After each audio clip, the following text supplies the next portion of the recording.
Welcome into the Eagle Communications Sports Update right here on HutchPost.com. High school, college, pro, we keep you in the know. As always, alongside me, Glen Grunwald, I am Daren Dunn. Today we'll talk a little bit about those Royals. We'll dip into the NBA. We have a special guest from the Hutchinson Monarchs, Marc Blackim. First, Glenn, we talk about those Monarchs. 14-18 overall right now. Kind of a rough week last week. They dropped 5 games and win 3. So they go 3-5, 2 games under 500. They get a big victory last week against the Salina Blue Jays, 8-0. I guess nil, you're talking soccer, 8-0 in the baseball world. But then they lose to the Hayesville Aviators, 5-0. They've really been struggling with that, as we've talked about, that 50-50, win one, lose one. Yeah, they kind of had the North all wrapped up, and now it's slipped away, or at least the opportunities have slipped away. So Marc will talk about the importance of the 2 games coming up, and then, of course, right after that, you got a couple of qualifying tournaments to get in NBC. The difference is if they could win the North, and Marc will discuss that as well, the seeding has a lot to do with it. Plus, some of the entry is paid into the NBC, which can be an expensive thing for the Blackims, but it's time to put it on the show right now and win 2 in a row. It's one of those win or go home, and of course if they can win the next couple of games they have coming up on Tuesday night, they will take on Park City. That's going to be at Word of Life. Then they're home on Wednesday against Salina, and you'd imagine that Coach Blackim would like to see a lot of people turn up to help the Monarchs, kind of like they did on the 4th of July weekend for that Military Firefighters and Law Enforcement Day, where they had over 500 people in the stands. Really get people out to Hobart-Detter Field, Cary Park, to root on the Monarchs to get to that North versus South battle on Friday. You betcha. Cheapest ticket in town, folks, is to come out and watch the Monarchs play. Your last chance to maybe see them at home, depending on what happens with the playoff situation. So come on out to Hobart-Detter. That's an inexpensive, family fun evening out there, and cheer on the Monarchs.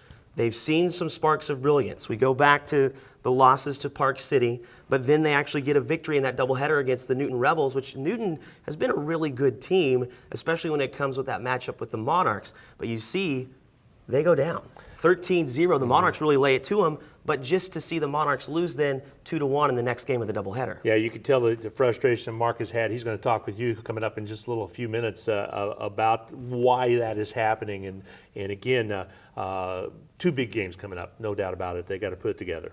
Finish out the weekend, the last weekend, 3-5, but that ends with that loss to Valley Center as well, 2-0. So Valley Center has really been a tough team for them to play against. When we come back, I am with Marc Blackim of the Hutchinson Monarchs right here on HutchPost.com's Eagle Communications Sports Update.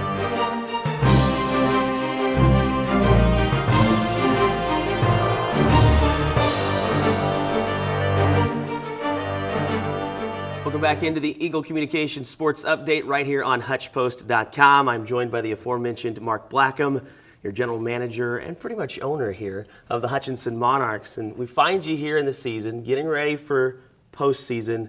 You're going to have to pull off a couple of victories here the next couple of days to ensure that North versus South battle on Friday. Yeah, we definitely need to beat Park City at their place tonight, and then for the season finale at Hobart-Detter tomorrow night against Salina, we definitely we need to get a victory there as well to clinch the Northern Division. You guys have seen a little bit of the 50-50 game. You win one, you lose one, you blow somebody out and shut them out, and then they edge you by 1 run. What do you think it's been this season that's really led to that?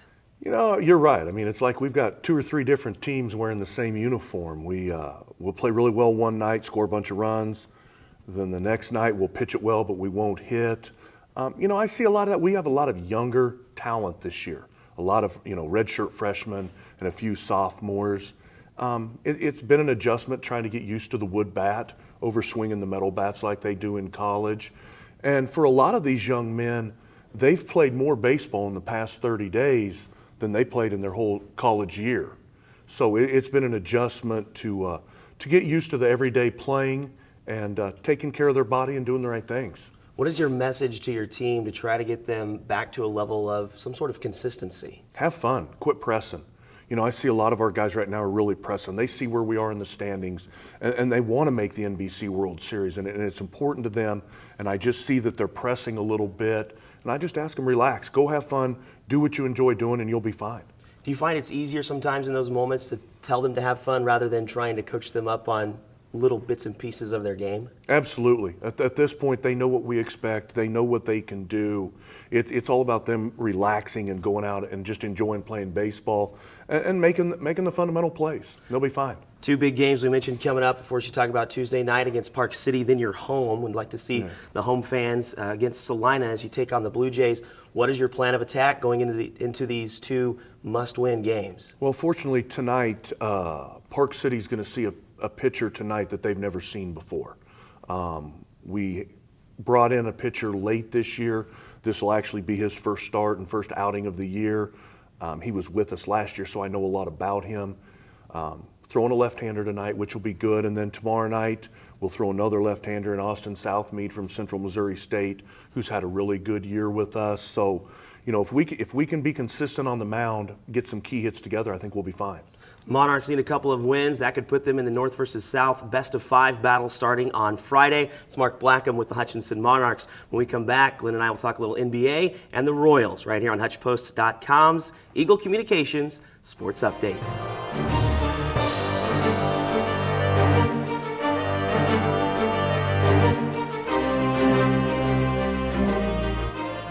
Welcome back to the Eagle Communications Sports Update on HutchPost.com. High school, college, pro, we keep you in the know. Glen Grunwald, I am Daren Dunn. We move now to the NBA. Last week we talked about the big three opting out of their contracts. The latest on this is LeBron James being courted once again by the Cleveland Cavaliers. It looks like Dan Gilbert, he said a lot of mean things, promising that the Cavaliers would win a championship before the self-proclaimed king could do it himself. Now, that letter that was on the Cavaliers website has been pulled, and it looks like Dan Gilbert might be open to hearing from LeBron James and seeing if he'd become a Cavalier once again. Yeah, I think he is, and I think more than anything, the fans are who wants him. Cleveland folks, Ohio is hungry for some kind of a championship, so I think they're forgiven. It's been a few years now, and of course, LeBron, the king, has proved what he could do down in Miami. It's going to see if he takes his talents back to Cleveland or not. The team that has the money that could land Carmelo as well as LeBron and a couple others would be Arizona. So that's obviously entered into the picks. The Chicago Bulls were looking at Melo, so we'll see what happens. This seems to be an ongoing saga that might not be answered very, very, very quickly. And it looks right now as if maybe Melo is really leaning toward L.A. He could become a Laker. Yeah. Now the Heat, in lieu of all this, they're talking to the likes of Pau Gasol, Trevor Ariza. They've even talked to Luol Deng. So the Heat looking to restock because now they've opened up about $50 million worth of cap space. They could use some of this money if these three guys actually do go. Rumor mill says that Dwayne Wade may be headed to the Cavs. And then when you look at Chris Bosh, it looks like he may be headed toward the Rockets, but we'll have to wait and see. Some news for OKC. The Thunder, Russell Westbrook, has actually pulled himself out of the USA player basketball pool for the World Cup in Spain, so you won't see OKC represented in Westbrook's regard. We move now to the Kansas City Royals. The Royals have been up, they've been down, but recently they've been up. Right now, Glen, 46-42. 4 games over 500. Yeah, and 3-3 in the last few games. So anytime you're staying 500 in the season right now, red hot are the A's. Red hot in their own division is Detroit. They got a key series coming up this weekend against Detroit. So as they finished on the road at Tampa Bay, got a nice win, 6-zip last night. Is a nice win for the Royals. Key matchup against Detroit. They can make some hay while the sun shines, so to speak. And before they go into that All-Star break, and of course the All-Star break, 3 Royals are on that roster. Hey, you talk about those 3 Royals. You've got Salvador Perez. He's actually going to start at catcher. Alex Gordon will be a reserve, and he will make his second All-Star game appearance. And then, of course, you get pitcher Greg Holland, who has that 1.93 ERA on the season. We backtrack just a little bit. Talk about a big game not only for the Royals, but James Shields breaking a slump and doing it against his old team.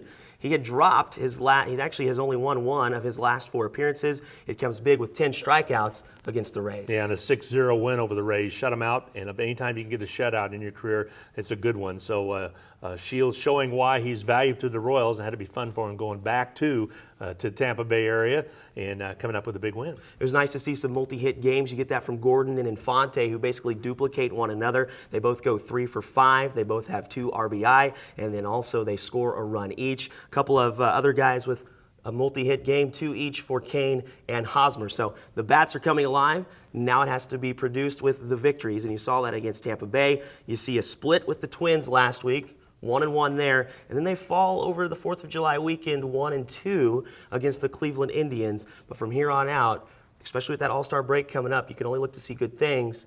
You mentioned with the Detroit Tigers, that is the key to take on the Tigers, who right now are at 48-37. Yeah, 48-37, playing great ball. Are they the best in the league? I don't know. You got to look at the Oakland A's. They're playing pretty good baseball as well, so we'll see. Actually, also thanks to Eagle Communications, KWBW is having a bus that's going up on Sunday. I'll be there and take a look in. I'll talk more about that next week when we have this Eagle Communications update here on Hutch Post.